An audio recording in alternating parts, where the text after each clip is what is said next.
Grazie Presidente, gentile Commissario, gentili colleghi. Quella che voteremo domani è una proposta destinata ad avere un grosso impatto sulla nostra società, sulle nostre imprese, sui nostri consumatori. Questo regolamento infatti cambierà in modo radicale le modalità di operare dell'industria in tantissimi settori, indicando al mondo produttivo la strada per gestire l'intero ciclo di vita di un prodotto, compreso il fine vita.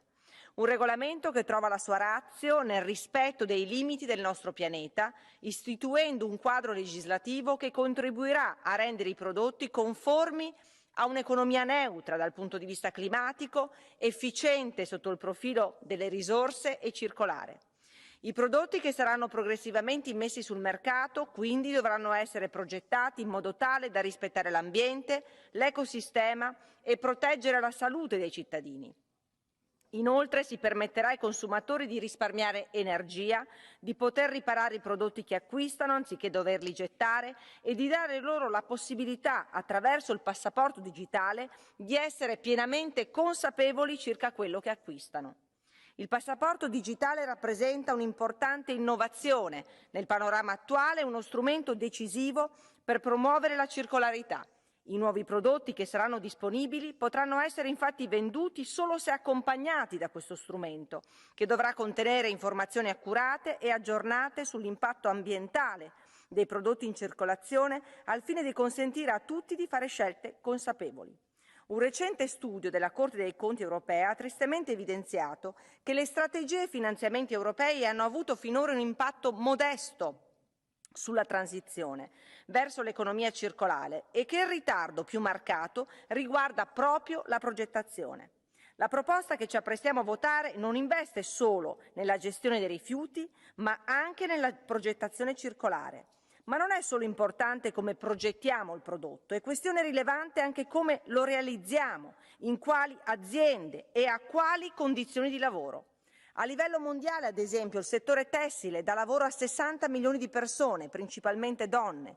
Spesso le paghe dei lavoratori tessili sono di gran lunga inferiori ai salari di sussistenza.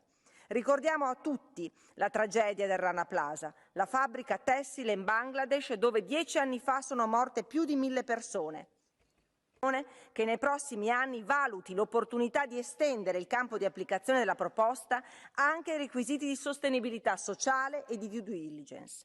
Nella sola Europa, poi, ciascuno di noi scarta circa 12 kg di vestiti ogni anno e la maggior parte di questi scarti va ad aumentare l'inquinamento degli ecosistemi di tutto il mondo, ma senza ipocrisie dobbiamo dire che va ad inquinare soprattutto i paesi più poveri, che da sempre diventano il ricettacolo di quanto noi occidentali scartiamo. C'è inoltre il tema dei prodotti invenduti. Questo regolamento introduce un divieto diretto alla distruzione dei prodotti di consumo invenduti che dovrebbe applicarsi ai tessili e agli apparecchi elettronici. Alla fine del loro ciclo di vita i prodotti non saranno più un rifiuto, fonte di inquinamento, ma una nuova risorsa da utilizzare nel processo produttivo. La proposta si propone infine di migliorare il potenziale del mercato unico, rafforzando le attività di sorveglianza del mercato, garantendo alle imprese, in particolare alle piccole e medie, di svolgere le loro attività in condizioni di parità con i loro competitor extraeuropei. Cari colleghi, nessun cambiamento è impossibile. Sta a noi, a ciascuno di noi, fare la propria parte e per farlo serve avere a disposizione tutte le informazioni di un prodotto e assumere così le scelte più giuste. Con queste scelte possiamo migliorare il contesto in cui viviamo senza limitarci a pensare a ciò che vediamo sotto i nostri occhi, ma tendendo lo sguardo verso il futuro, oltre i nostri confini, dove persone sono costrette a lavorare in condizioni inaccettabili, sacrificando diritti, libertà, per permetterci di continuare questo insostenibile e ingiusto stile di vita. Grazie.